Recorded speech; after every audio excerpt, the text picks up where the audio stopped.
welcome to the Old Time Radio Westerns. I'm your host, Andrew Rines, and let's get into this episode. This episode's going to be The Lone Ranger. Original air date is June 28th, 1946, and the title is Charlie's Justice.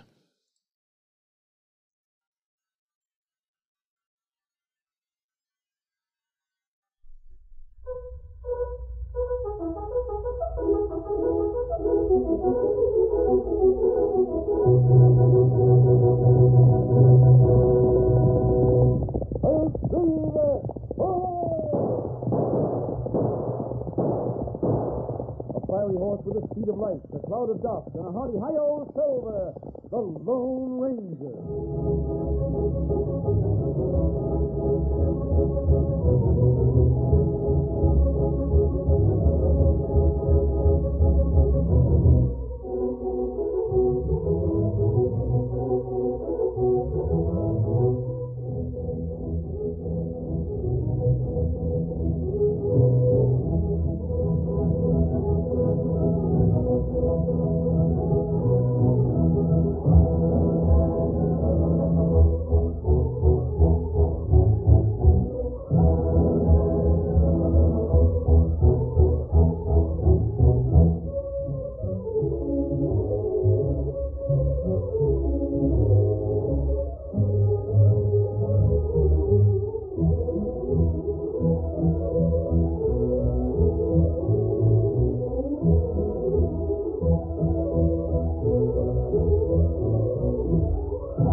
With his faithful Indian companion, Tonto, the daring and resourceful masked rider of the plains led the fight for law and order in the early western United States. Nowhere in the pages of history can one find a greater champion of justice. Return with us now to those thrilling days of yesteryear. From out of the past come the thundering hoofbeats of the great horse Silver. The Lone Ranger rides again. Oh, Silver! Oh, Silver! Oh, Silver!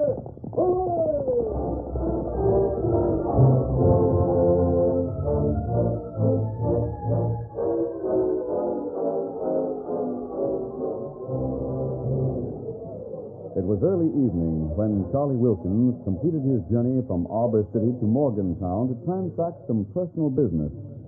He was eating at a table in a corner of the town cafe when a stranger tapped him on the shoulder. Pardon me, sir, but I'd like to talk to you. Well, all right, stranger. Guess that can be arranged. Take a chair here beside me. Thank you, Mr. Wilkins. Wilkins. So you know me, huh? I was sitting in the hotel lobby when you checked in. I heard the clerk call you by name. I'm registered there, too. I didn't catch your name, mister. Oh, I'm sorry. My name's Harper. Harper, huh? S.A. Harper. I'm an agent for the railroad that's coming through this territory. Get to the point, Harper. What do you want? What are you bothering me for? I understand you refused Brewster's very generous offer to buy your property. You bet your boots I did. Brewster's a crook. He holds a small mortgage on my place, but I'm paying it off just like I agreed to. The other day, he come around with this generous offer, as you call it. Means he must have had advance notice about your line coming through. That's right, he did. He was out to buy up everything he could and resell your railroad at a nice fat profit. Well, it's not quite as cold a proposition as that, Mr. Wilkins. It ain't, huh? You see, it's easier for us to deal with one man than with several dozen. We try to find a man who knows the local situation and deal through him. I mean, of course, a man like H. Brewster. Mr. Wilkins, we're getting nowhere with this conversation. Then hurry up and finish it. I'm getting mighty tired of your talk. Why won't you reconsider yourself? My line needs your property. Without it, we'll have to reroute for several miles. You're blocking everything. Well, you'll just have to reroute then. Please calm down. Everyone in the cafe is looking at you. Don't you try to calm me down, you slick-eared rail agent. I hope everyone in the place and the whole blamed territory knows what I think of you doggone railroad men. Mr. Wilkins, please. I don't like railroads. And I don't like the high-handed, sneaking way they deal with us ranchers. I'm not selling out to your kind now or never. Very well. And one thing more.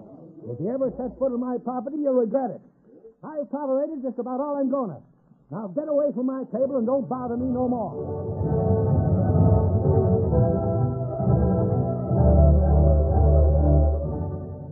Although Charlie Wilkins had been asleep since midnight, through his slumber he suddenly sensed a strange, unwelcome movement in his hotel room. He awoke and in the moonlight saw a half-breed dash out the window to the second-floor porch. He leaped from his bed and reached for his gun. His gun belt was hanging where he had left it, but the .45 was gone. That's it.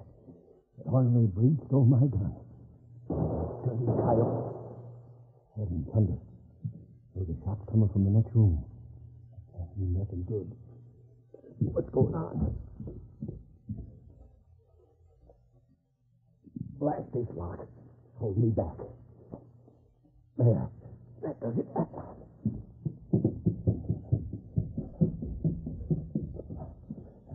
strange. Door's wide open. There's my gun lying here on the floor. Jumping catfish. It's that rail agent. Someone's filling full of lead with my gun. I don't know. I woke up to find a breeze running out of my window with my gun.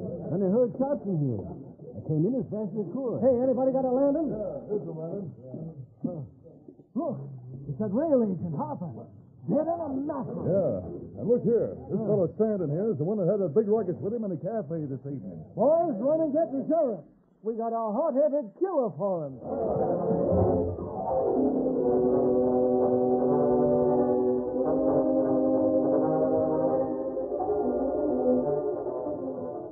The confused Charlie Wilkins was charged with murder and placed under arrest. The following day, a jury was selected, and trial was to begin 2 days later. Shortly before the trial, the attorney who had offered to defend him paid Charlie a visit at his jail cell. Charlie, the evidence is all against you. There's only one thing for you to do. Plead guilty to manslaughter and take a 5 to 10 year sentence in territorial prison. 5 to 10 years? Shall we enter the plea? Go ahead if you think it's the only way. First, I want you to do something else for me. What's that? All the family I have is my 16-year-old son, Tom. My wife passed away some time ago. Go on. I don't want him or anyone else back in Arbor City to know anything about this. I want you to go back there and tell the boy I've been killed. I want him to have to face life thinking his father's a convict. Very well. One more thing. The railroad wants to buy my property. They'll pay a nice sum. We see that it's sold to them and give the money to Tom. Otherwise, you'll lose the place when a mortgage comes due. Don't worry. I'll take care of everything.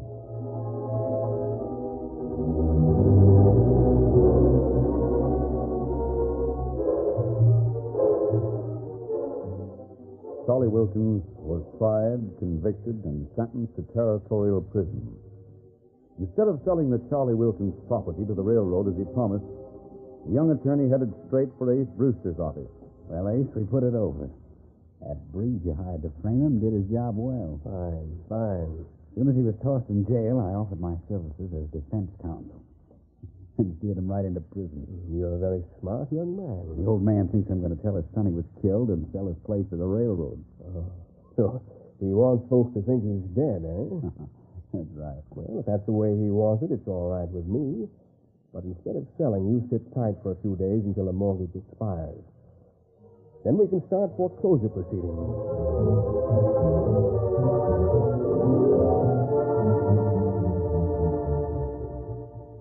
5 years passed.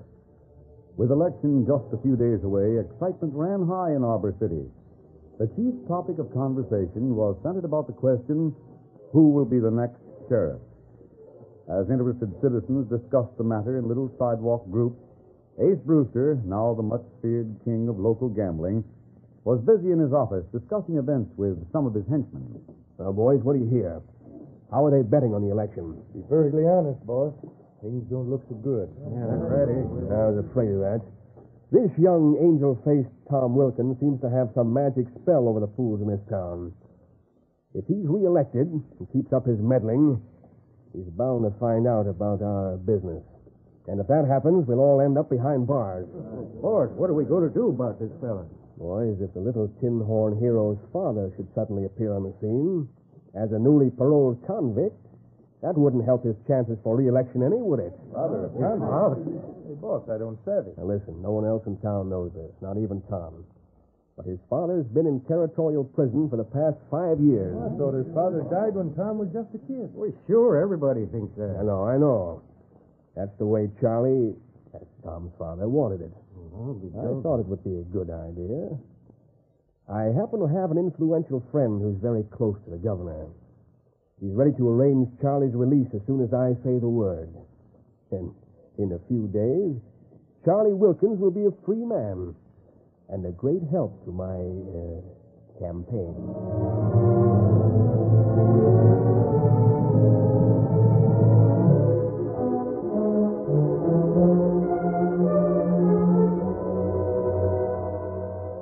3 days later, not far from the little community of Arbor City, the Lone Ranger and Tonto made camp for the night. They became alert at the sound of approaching hoofbeats. Kimasabi, horse come fast. Yeah, someone's riding hard. Too hard. If his horse should stumble on this rough ground, he'd be in for a bad spill. What happened, Tonto? That bad fall. Come on, he's right beyond those trees. Maybe him hurt pretty bad. Maybe.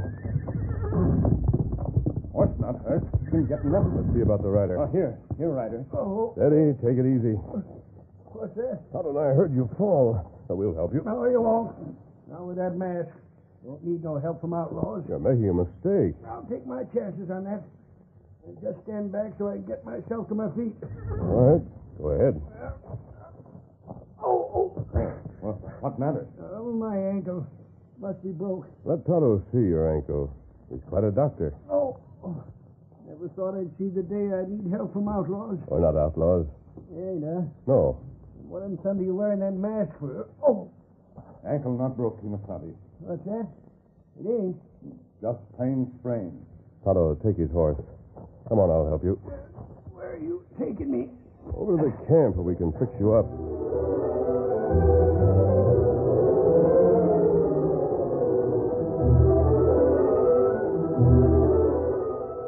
The masked man and Tonto soon convinced the man they befriended that they were not outlaws. After food and coffee, the old man became talkative. He told them all about himself. He was Charlie Wilkins, the man who had been framed with manslaughter 5 years before and had just been paroled. The Lone Ranger and Tonto listened intently as he related his story. When Charlie had finished with his story, he turned in for the night. In a few minutes, he was fast asleep. Tonto spoke to the Lone Ranger in hushed tones. Kimasabi. Yes? I want to see his son, Tom Wilkins. I know. He's running for sheriff against Ace Brewster over in Arbor City. Oh, maybe Ace fella who fixed parole. Tonto, he must be. It's probably a trick to injure Tom and win the election. Charlie doesn't know it, but he needs help. You know. I'll think things over and have another talk with him in the morning.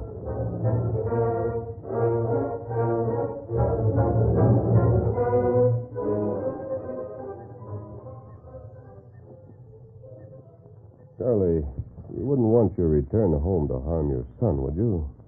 No, of course not. Why don't you postpone your return to Arbor City for a day or so? Let Tonto and I go ahead and do some investigating. That sort of talk don't make no sense to me. Besides, how do I know you're on the up and up? You're wearing that mask and you won't say who you are. If I can identify myself satisfactorily, will you listen to my plan? I guess that'd be only fair. All right. Here. Does this silver bullet mean anything to you? Silver Bullet?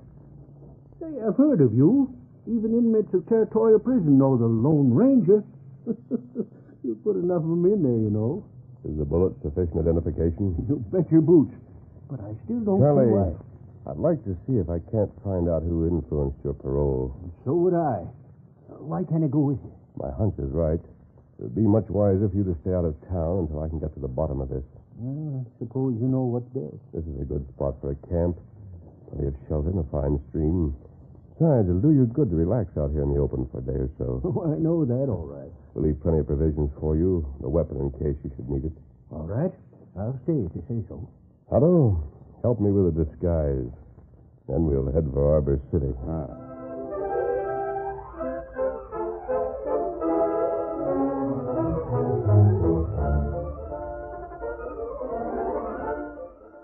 The curtain falls on the first act of our Lone Ranger story. Before the next exciting scenes, please permit us to pause for just a few moments.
Now to continue our story. Disguised as a cowpuncher, the Lone Ranger rode into Arbor City with Tonto to look around. Reining up, they hitched their horses at the south end of town, then strolled up the main street. Otto, there's the jail just ahead.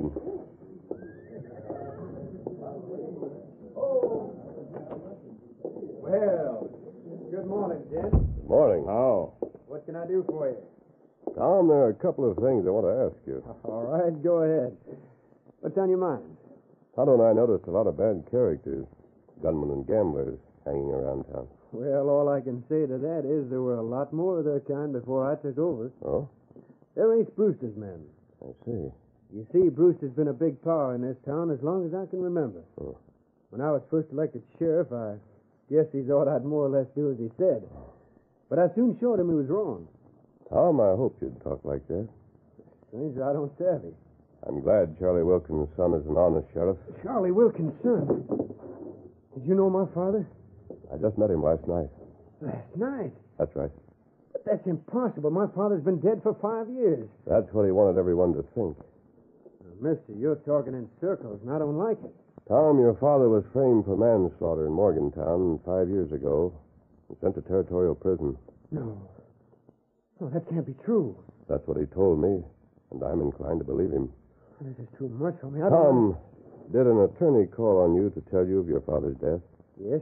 Did he say anything about your father's wanting you to sell the property? Not a word. Soon after Dad's death, that is, according to what I was told, the mortgage fell due on our place and Ace Brewster foreclosed. Then he sold the property to the railroad. I suspected as much. But my dad, where is he? Just a minute. Tom, you know Brewster and his gang pretty well, don't you? I sure do. I've been after him for a long time. Does he have a half-breed gunman in his employ? No, he's never used a breed, at least not in this town. That's fine. Now, look, mister, you're asking a lot of funny questions.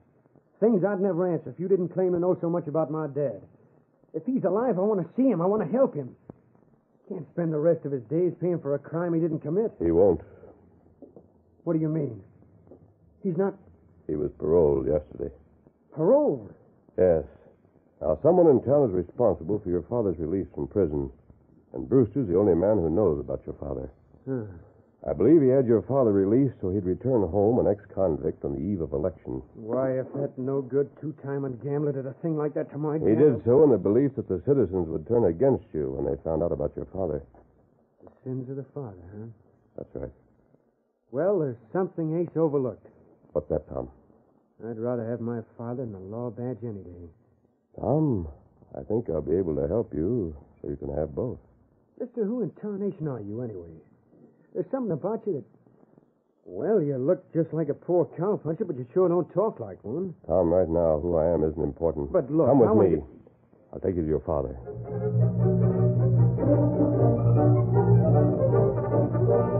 The Lone Ranger, Tonto, and young Sheriff Tom Wilkins pulled up at the camp where Charlie was waiting. Steady, big fella. Yes, Charlie. And we brought someone with us. Tom! Tom, my boy. Howdy, Dad. Tom, you've grown so much. I hardly knew you at first. Dad, oh, Jolly, you haven't changed a bit. Oh, my Tonto, boy. come with me. Tom and his father have things to talk over. Thanks, mister. Dad, this stranger in his redskin sure surprised me. They brought me all the way out here. Those fellas plenty happy, Kimasabi. Yes, Tonto. I'm convinced they're both perfectly honest. And what we do now? I have a plan with which we can trap Ace Brewster and make him pay for what he did to Charlie. And that's good. First, I want you to help me remove this disguise.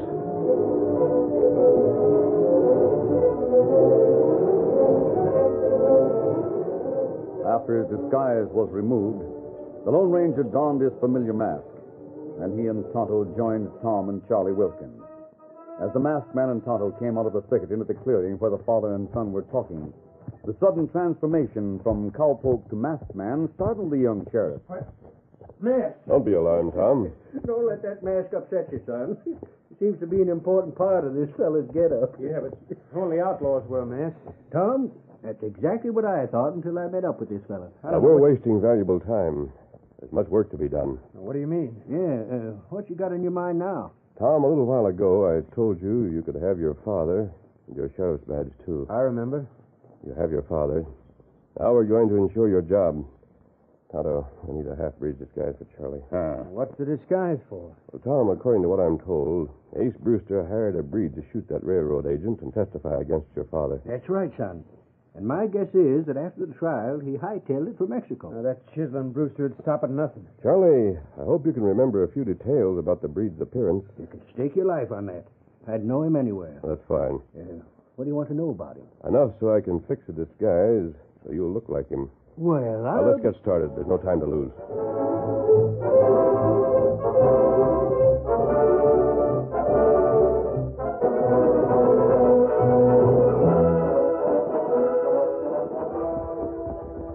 In the darkness that had fallen over Arbor City, 4 horsemen pulled up near the back door of Ace Brewster's office. They were the Lone Ranger, Tonto, Tom Wilkins, and his father, who was disguised as a half-breed gunman.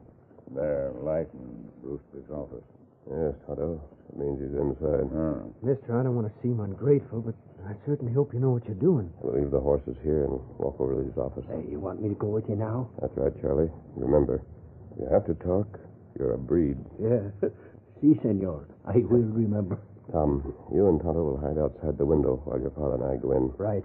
You should be able to hear everything that's said from there. Remember now, no matter what you hear or what happens, don't come in until I call you. I'll remember. Fine. Well, let's get started.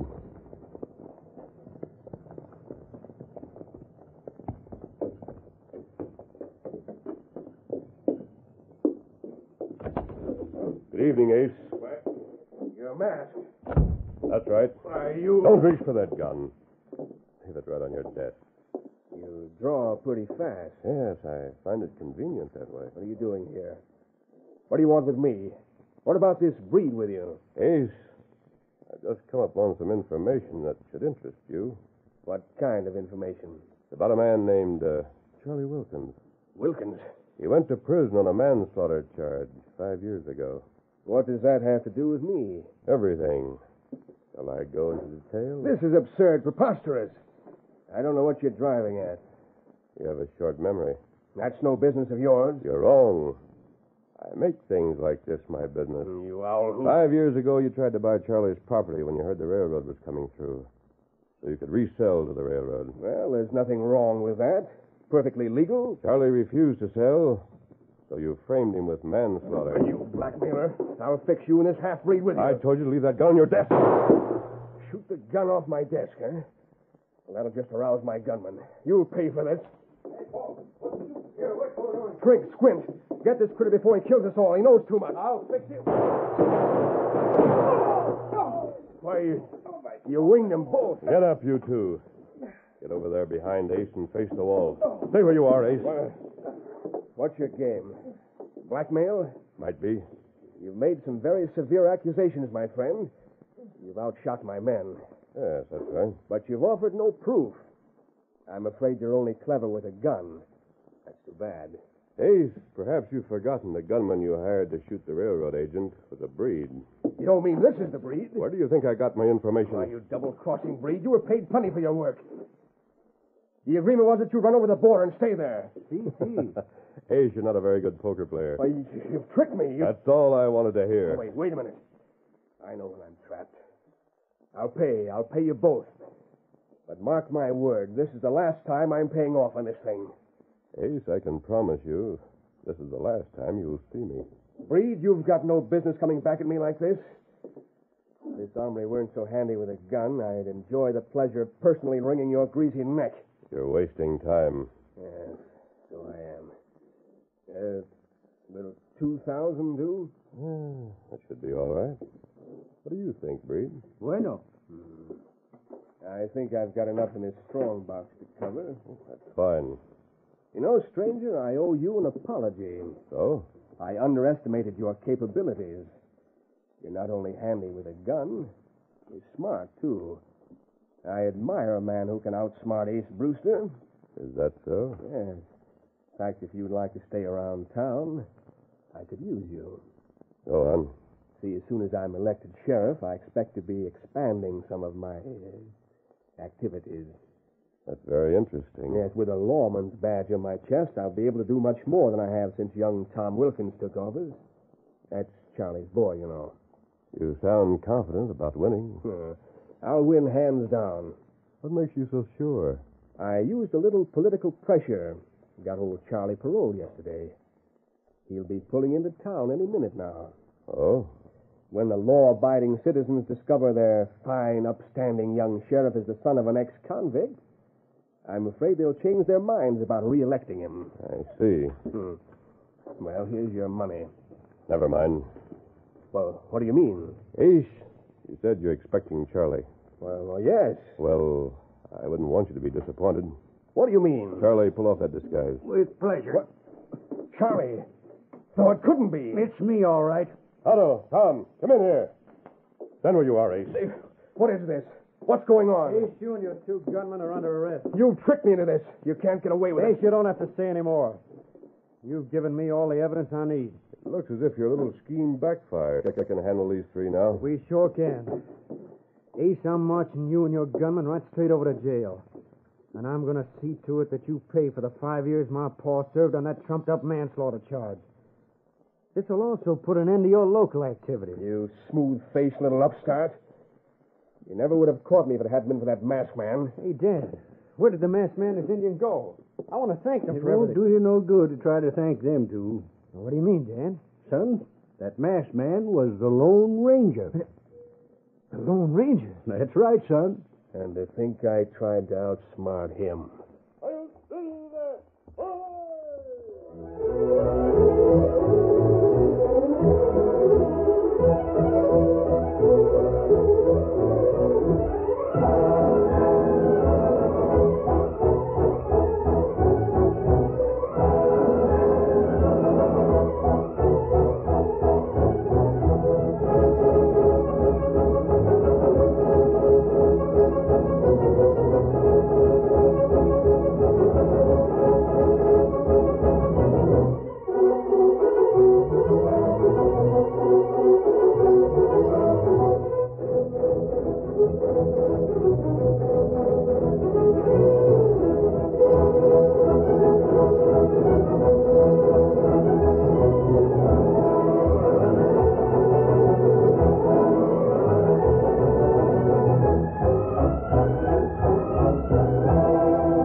The story you have just heard is a copyrighted feature of the Lone Ranger Incorporated.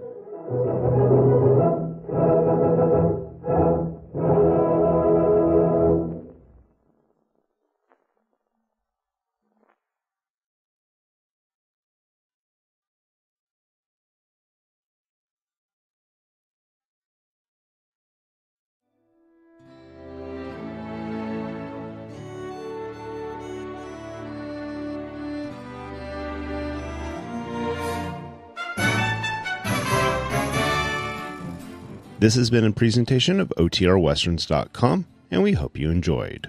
Please take some time to like and rate our shows in your favorite podcast application. Follow us on Facebook by going to OTRWesterns.com/Facebook. Subscribe to our YouTube channel by going to OTRWesterns.com/YouTube. And send us an email, podcast@OTRWesterns.com. You can call and leave us a voicemail, 707-986-8739. This episode is copyright under the Attribution Non-Commercial Share Alike Copyright. For more information, go to OTRWesterns.com/copyright. Have a great day, and thanks for listening.